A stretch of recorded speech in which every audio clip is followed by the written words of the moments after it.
Hello, I'm Toycat, and just 3 weeks ago now, the UK held a general election, and in that election, the Labour Party swept to power in a huge landslide, the biggest since 1997, but what's happened since then has been interesting, because the Labour Party has set about governing, the Conservative Party has set about rebuilding, but interestingly, in just a few weeks, we've seen a lot of new policies start to get in place, but one of the most interesting ones is that Labour has decided to suspend 7 of its own MPs. This is a really weird decision, have a huge majority, but then deliberately reduce your own majority and say to these 7 people who currently sit as Labour MPs, you can't sit for our party anymore, you're independents, do whatever you want, in 6 months maybe you can reapply to join, but you are no longer Labour MPs. And indeed, it's interesting that the party would choose to do that just after a big election win, but it's also interesting that these people, knowing that they would have lost the Labour Party whip, one of the things that likely got them elected in the first place, would still choose to vote against something which didn't go through anyway. If you're curious, the actual vote was on a 2-child benefit cap.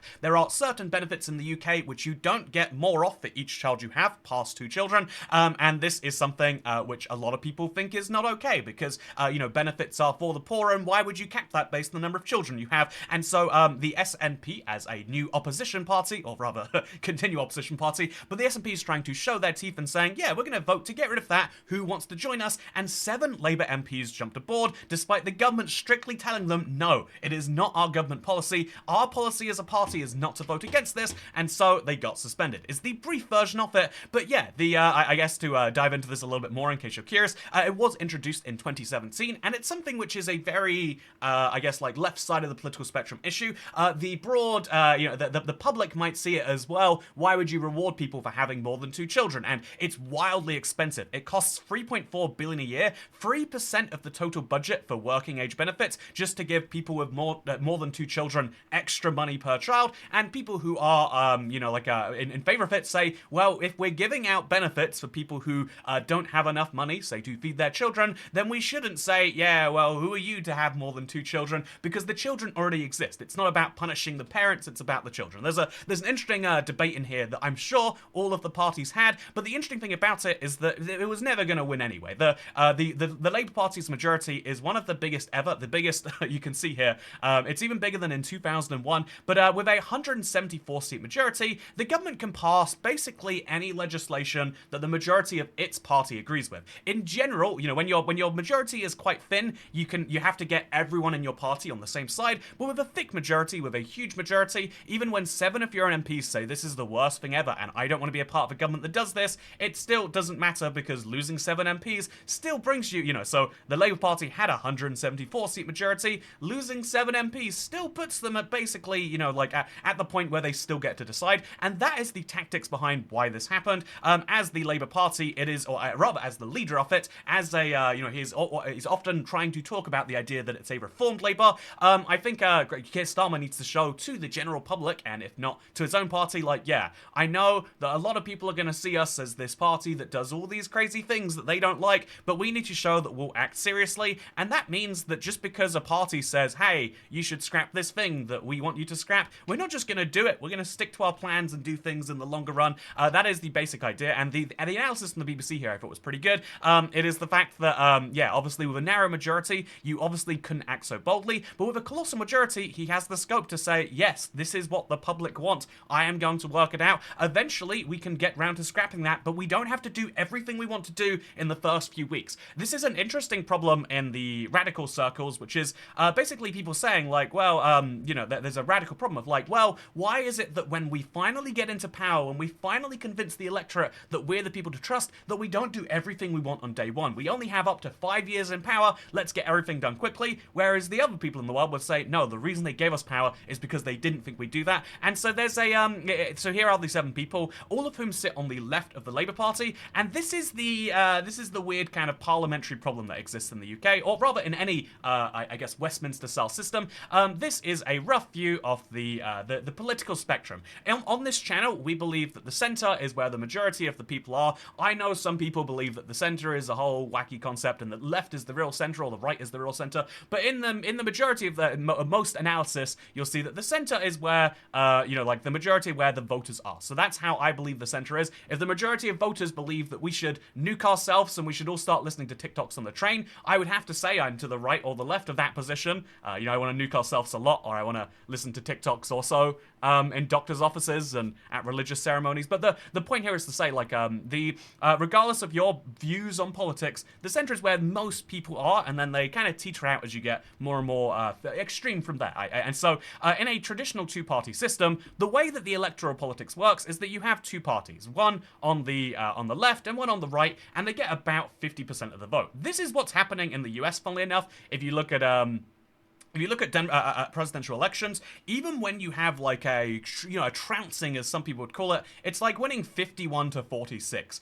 Even when you have a big win, the biggest win ever, the biggest electoral win since you still end up with 46 to 48. It's like a very, very small amount that goes one way or the other. Most people are very, very close.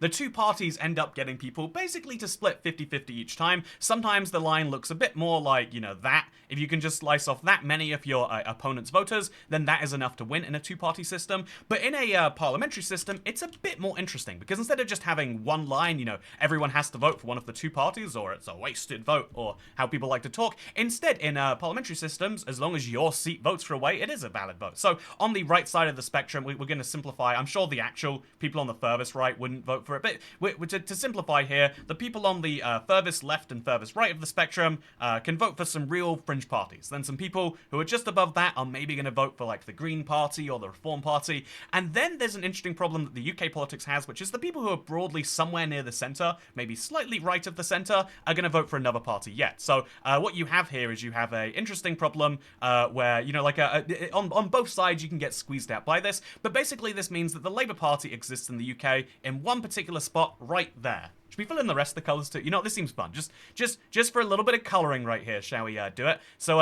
yeah, here are the final colours. Boom. That's the UK political spectrum, more or less. What's a darker red we can put there? And then we can put, like, a grey over there. There we go. Wonderful. So, here is the UK political spectrum. And so, the way that you win votes here is by convincing people from one of the parties to your side, or who aren't voting either way, to maybe go your way instead. The Labour Party has ended up with elections where they've been more like that as a party, and they've lost this vote share to God knows who, not to Reform, but they've had elections where they've gone there, and they've had elections where they've gone the exact opposite way, where they've been a little too centrist and haven't attracted enough people from the left. Neither of these coalitions really is that great, but the Labour Party right now is trying to say, yeah, we are a big, because they won so many votes, they have a huge percentage of the political spectrum kind of monopolized. This is how parties work. If you convince anyone who is just slightly right of the Green Party, but also people who are just slightly left of the Conservatives, if you can convince both of these people to vote for you, then you'll do really great. However, then when you get into power, it's important that you maintain that you stay on the same course. The people who are over here are like, okay, now we are in power as just slightly right of Green Party, or some cases just left of Green Party. Now we're in power, let's start doing the radical things. And some people over here are going to start saying, okay, now we're in power, let's start actually governing sensibly. And the important thing is that a party has two big stresses, plus all of those people in the middle, every single voter has their own exact goal from a party, and staying in power for multiple elections is about balancing that, which is why when you take a little look at this, you can see that every party gets into power and then slowly starts to leak those seats. It is very rare outside of 2015, which is, and 2019 I guess too, to actually gain more seats while in government, because you need to convince people who didn't vote for you to vote for the thing that they've already seen, as opposed to the mystical thing from the future. Also, I guess one more thing I should mention is we go all the way back here. Oh, this is fun. If we go all the way back to the start, where we have oh, no, we're going too far back now.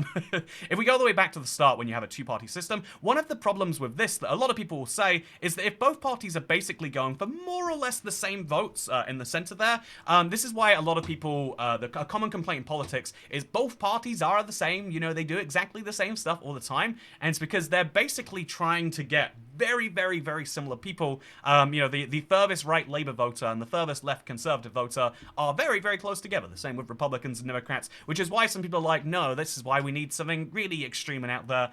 So yeah, just an interesting thought there. But anyway, the important thing is to say that now the Labour Party has to kind of work out okay, if you are too far left to vote for us, then clearly we're not going to move the party to the left for you. You're going to leave the party. In a way, this is a very slight move from the right. Again, these are very far. These are the further left MPs in the Labour Party. The way that you can describe them is as allies of Jeremy Corbyn, who is not particularly far left, but a further left Labour leader that's existed. And so the goal here is that they're trying to move the party slightly to the right, at least not as far left as these people would like to move it. And so yeah, I then want to talk about why would these people accept that. The only thing that happened when these people voted on this amendment is the amendment failed by over 200 votes anyway, and now they're not in the Labour Party, and the Labour Party has moved without them. So there's two things you could say here. One is obviously you can make the argument that they're doing it because it's just right and it's worth losing everything because it's just right. But they're all politicians. They were elected.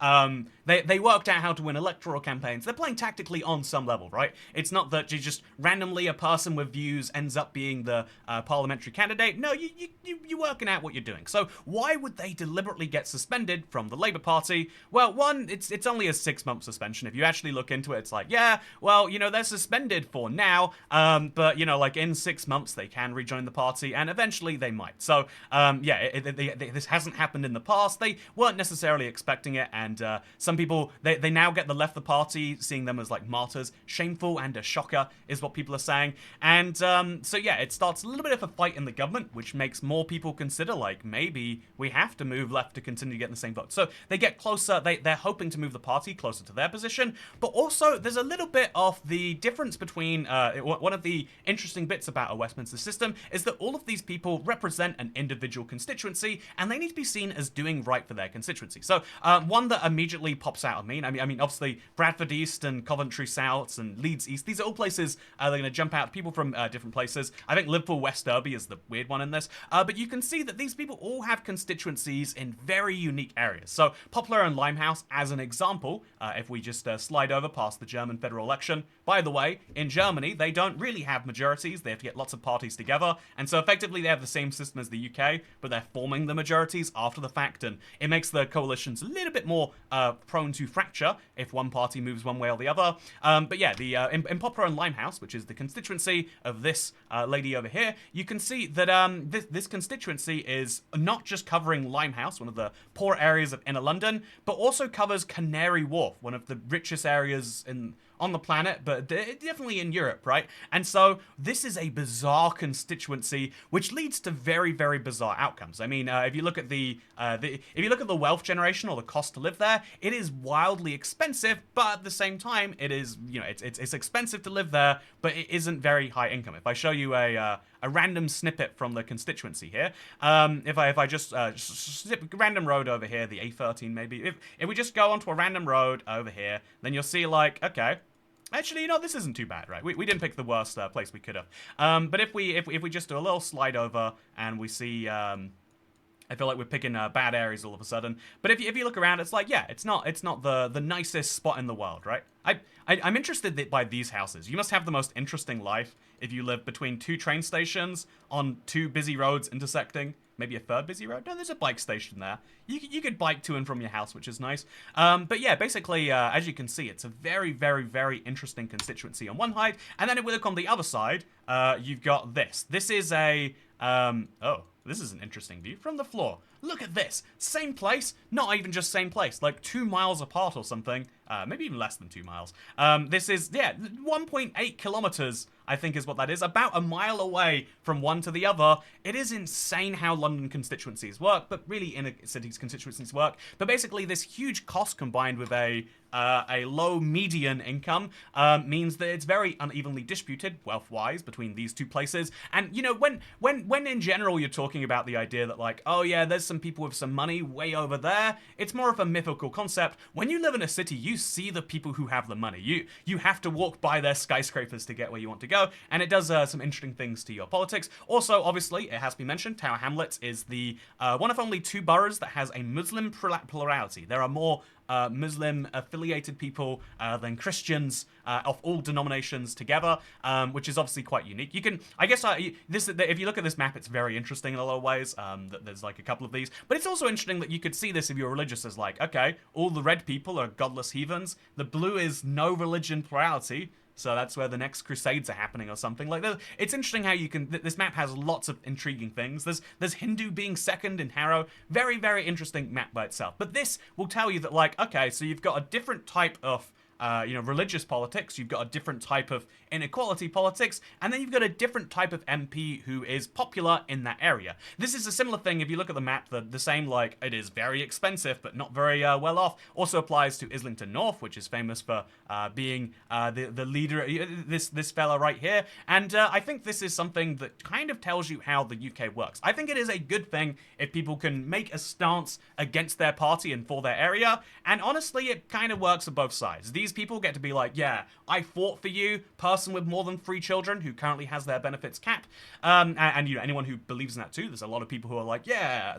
why are we not giving more money to people with more than 2 children who are on benefits? And at the same time, the Labour Party gets to be like, and these people don't control us. These people say that they're not going to vote for something, and we say, okay, goodbye. If you're not voting with the party anyway, then you don't get to be part of it. It is a kind of win for both sides in that way. It's bad to have the party fracture. It'd be better for the government if this didn't happen, but it's one of those interesting things that happens kind of beneficially for both sides. Speaking of beneficially for both sides, I hope you enjoyed this video. I want to dive way more into like individual constituencies. Every time I look at one, I'm absolutely fascinated. Have you ever looked at Clacton-on-Sea? It's a particularly famous one in the UK because it's kind of, you know, it's got a famous MP. I don't know what he does, but I hear he's famous in some way. And if you look around this one too, you get some really interesting constituency boundaries. I think so, at least. Maybe you agree. Maybe you don't. I feel like you get all sorts of odd constituencies in the UK. But yeah, if you ever look around it, you can see huge differences